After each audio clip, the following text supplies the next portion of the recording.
Okay, we're finishing up kind of all this preliminary work before we start actually getting to the solving stuff. Okay, so we're going to finish talking about simplifying expressions. We're kind of putting together the few things that we've done so far this semester, kind of that, and having to do them all in the same problem. So simplifying expressions, okay, an algebraic expression is in simplest form when it has no like terms,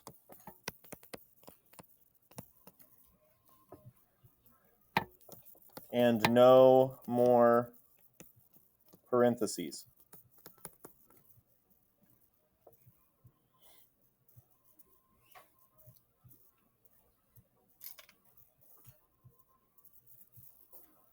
Okay, so to simplify an algebraic expression, we need to distribute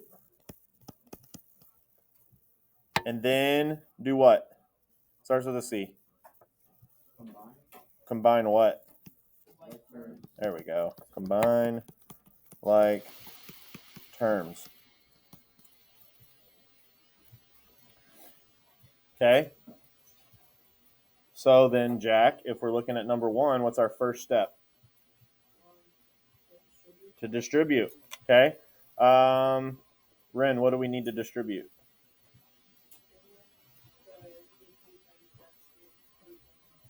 That's exactly right. Okay, so you're going to take the 3 right here, multiply it to the x, and multiply it to the negative 5.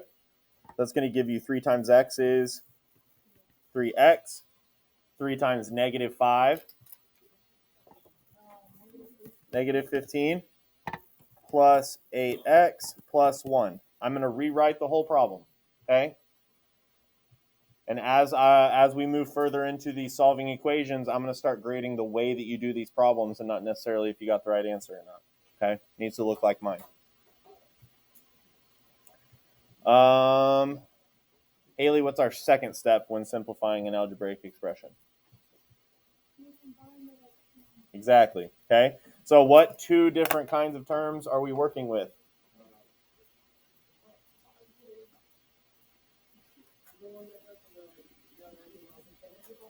Yes, the ones that have the letters and the ones that don't, but let's sound a little mathier. The variable. Not so variable, okay? Variable term would be the letters, right? What's the one without the letters?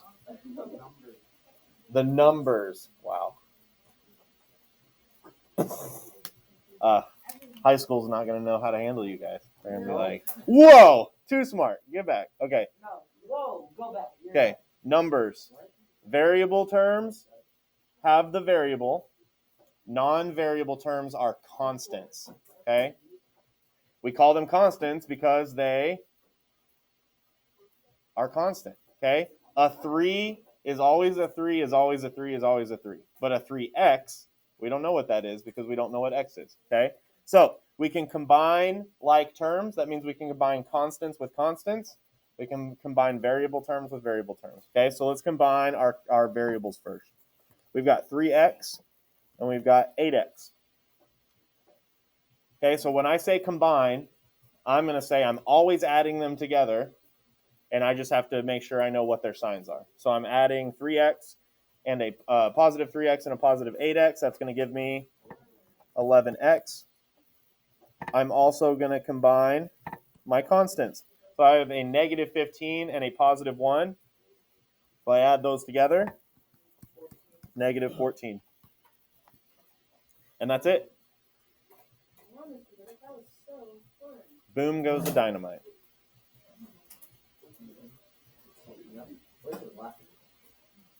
It was funny.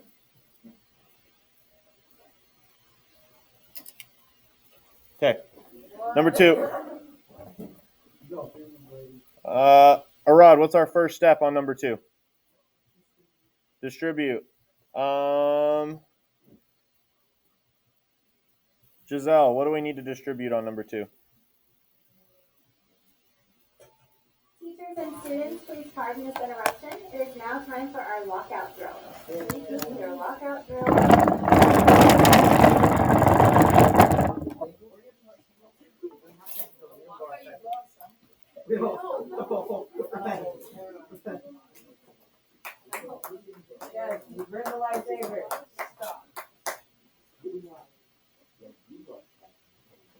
And somebody come stand out here and see if it's locked. Guys, that's where the killer is, Blaze. Go. I'm pretty sure there's more. There's one Okay. of them. Now, we just need to talk about this. Okay.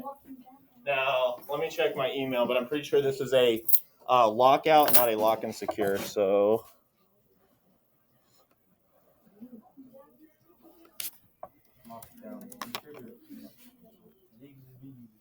there is a difference.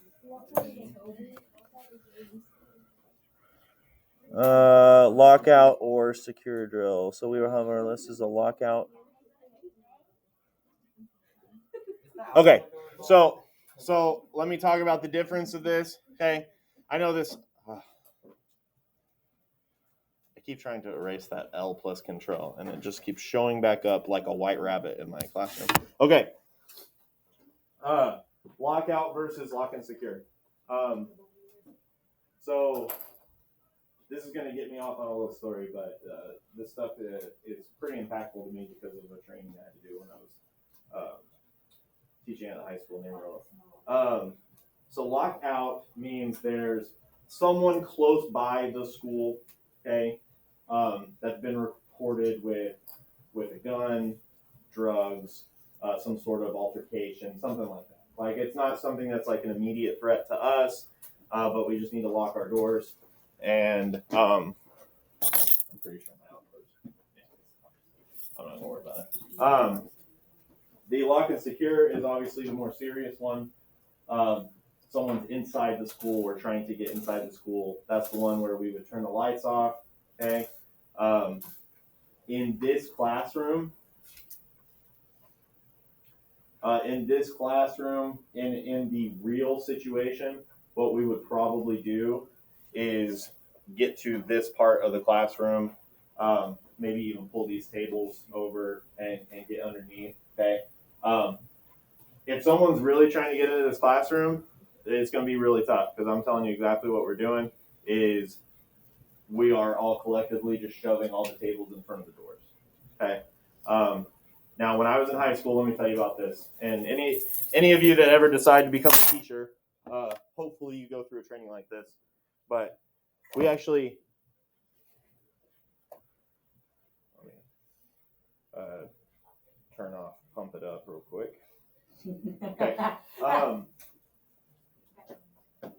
So this drill that we had to do, they actually like hired students from the theater department to like act out a real life like shooting scenario. They brought real police officers. They had real guns. Come in, pretend to be an active shooter, like shoot the kids in front of us. Yeah, it was intense. It was really intense. We like all the teachers got like so the scenario started out as we were having a staff meeting in the like band orchestra room because it was big enough for all of us to be in there. Active shooter happens. We like have to bar the doors closed and someone's trying to break in, and we're like getting chairs and desks. I think me and another teacher grabbed like a big double bass and like slammed it against the door to get them from coming in. I think in the scene that we saw, like kids are like running away from the active shooter and like getting shot in the back and stuff. It was intense.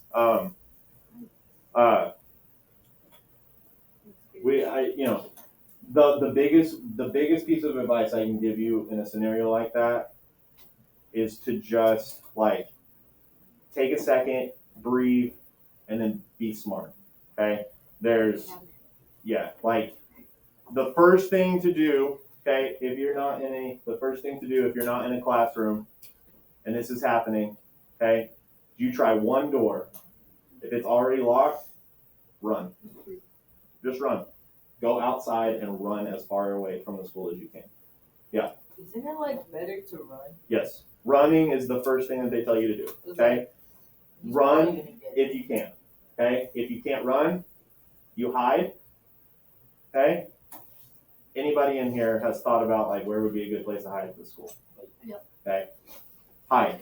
Okay? If you can't run and you can't hide, why can't you hide? This is what I'm trying to teach my 2-year-old. Jack, if me and you were playing hide and seek, and you told me to go hide, and I go, okay. Can you find me? Yeah, because you're looking at me, right? So if you're making eye contact, okay, with the person that you believe to be the threat, don't hide, okay? What's your last thing? Run. Fight. Oh. Run. If you can't run, hide. If you can't hide, fight.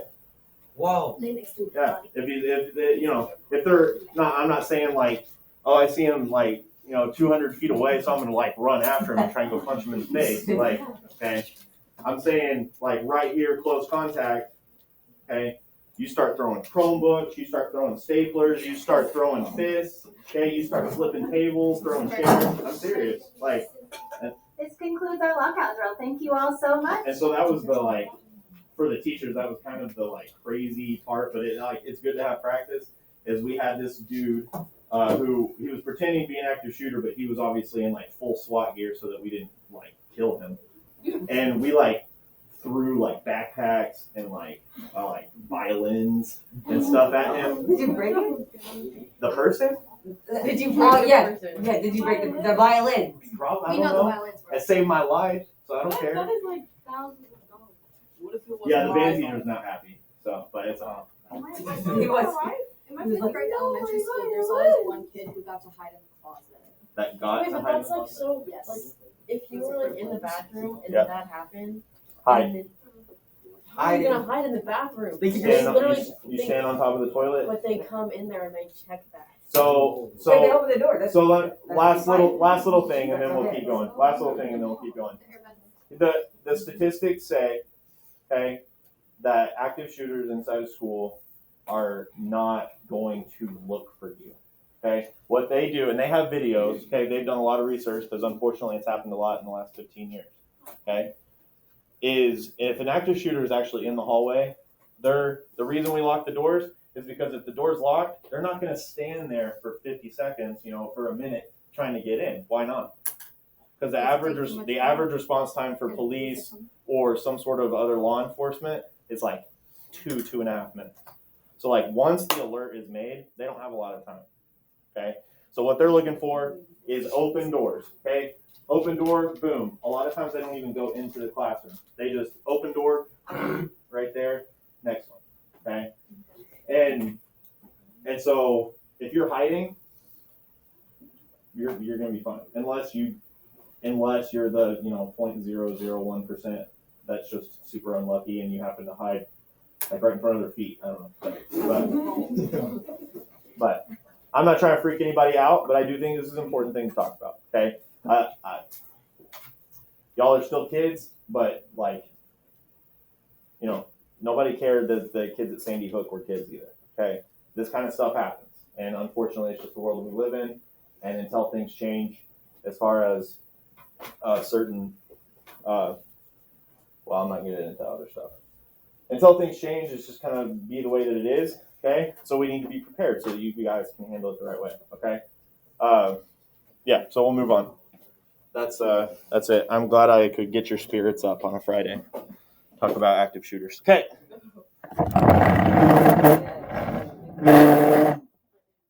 But like I said, if there's a training like that you ever hear about, a lot of times communities and school districts will do trainings like that and you can sign up.